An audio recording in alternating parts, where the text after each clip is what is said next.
and this is just the beginning. I need a big change, help me feel like living. I need a big swing, home runs I'm hitting, and I'll never look back, moving on till I get it all. And we all got dreams, we all want things, but what you gonna do for it? How you gonna move for it? What you gonna be? And do you believe you can do anything? But what you gonna do for it? How you gonna move for it? What you gonna be?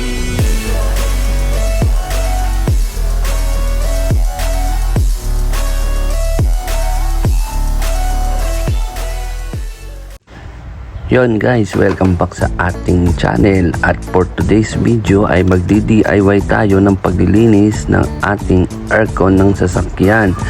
Bali sa pinakaunang step ay i-remove natin tong club box o yung drawer na nasa passenger seat. Sa pag-remove na ito, madali lang to i-remove. Kailangan mo lang ng medyo konting common sense na gagamitin. Yon, tatanggalin mo lang itong pinakaano niya sa gilid.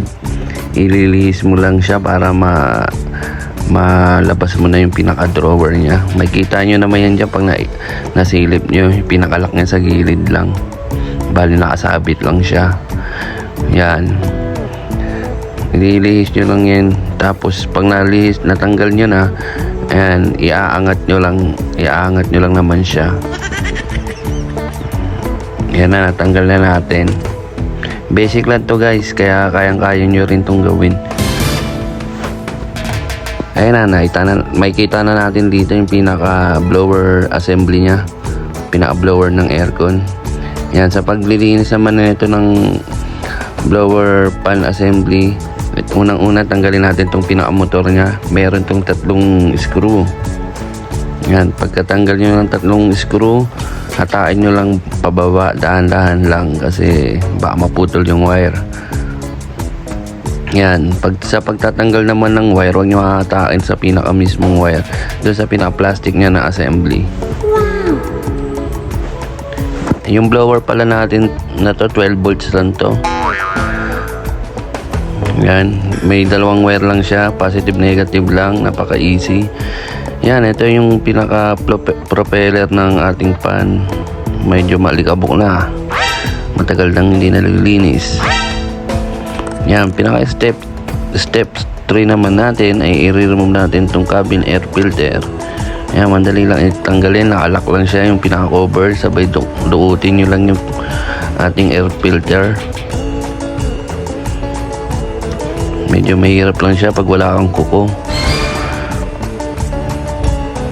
Yan, matatanggal din natin yan. Basic lang yan guys, kayang-kaya nyo din yan, para hindi na kayo magbayad ng magse-service na napakamahal.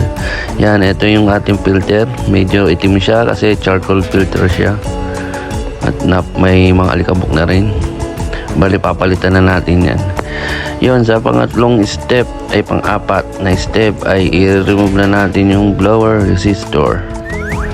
Yan, may 2 screw lang yan. Gumamit lang tayo ng screwdriver para ma-remove natin. Yan, ikot lang natin hanggang sa matanggal natin yung screw.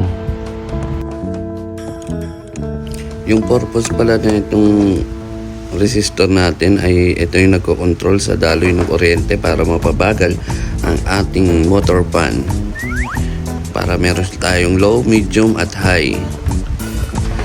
Yan, pagtatanggal na ito, dito niya rin hawakan sa pinaka-base ng plastic. Huwag niyo hahatain sa wire, baka maputol, magkaroon pa kayo ng problema.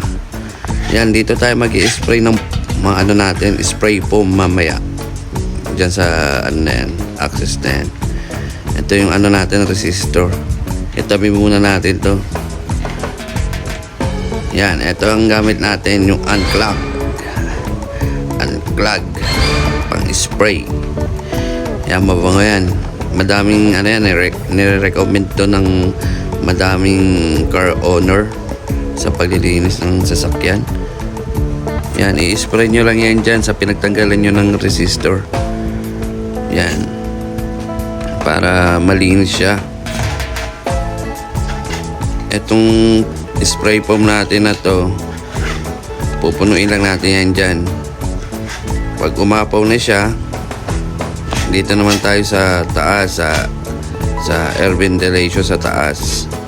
Yan, papunuin ulit natin. Mga dalawang beses hanggang pag napuno nyo na siya unang beses, antayin nyo lang kasi huhupa din yung kasi papatak na siya sa pinakailalim. Pagkatapos dito nyo naman ilagay, lagyan, i-ano nyo rin, i-apaw nyo siya, mas maganda.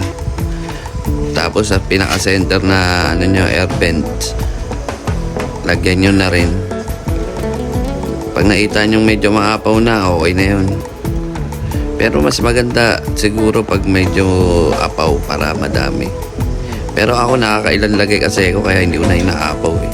Pag nakita kong humupa na yung bula sa loob, yun lalagyan ko lang ulit ng spray. Ibababad lang natin to ng 1 oras para malinis talaga. Patanggal yung mga dumi.